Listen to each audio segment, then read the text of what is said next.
President Biden. Yes. Your Artemis II crew. Hey, Artemis Team 2, how you all doing? Look, I want to thank you for your incredible service. The mission you're about to go on, the United States is going to return people to the moon. It's hard to believe for the first time in over 50 years. And the worst part is I can remember exactly where I was when they announced that man that has landed on the moon. Doesn't mean I'm old, it just means you guys are moving quickly. We definitely want to start, the crew would like to start with thank you very much for your trust. We'll make both of our nations, U.S. and Canada, proud in this mission. There are thousands of people across both nations and actually around the world working to get Artemis II off the pad successfully. And just thank you for placing your trust and our nation's trust in this crew.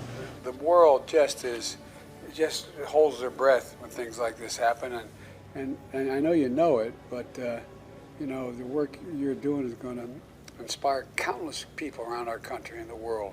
It's going to lead so many students and scientists, engineers and innovators. They're going to show they can do it too. And by the way, I know there's a lot of kids among all of you.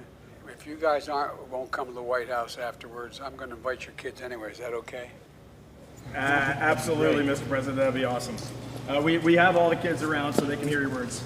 Well, I tell you what, you must be proud of your mom and your dads. It's just incredible. I'm daughter of Jeremy Hansen. But we're really grateful for you to be on the phone with us right now. Well, I'm grateful for you guys. I really mean it. Look, you know, your mom, your dad's going into space, going to the moon. I know it's both exciting and exhilarating, but also the truth of the matter is, none of us could do what we're doing were it not for the fact we had the support from our kids. Thank you very much, and we look forward to shaking your hand in D.C. at the nearest opportunity. I'm so proud of you. Presumption to me to be proud of you, but I am. All right, everybody. God love you. Thank you, thank you, thank you. Thank you, sir. Thank you. Thanks, everybody. Bye-bye.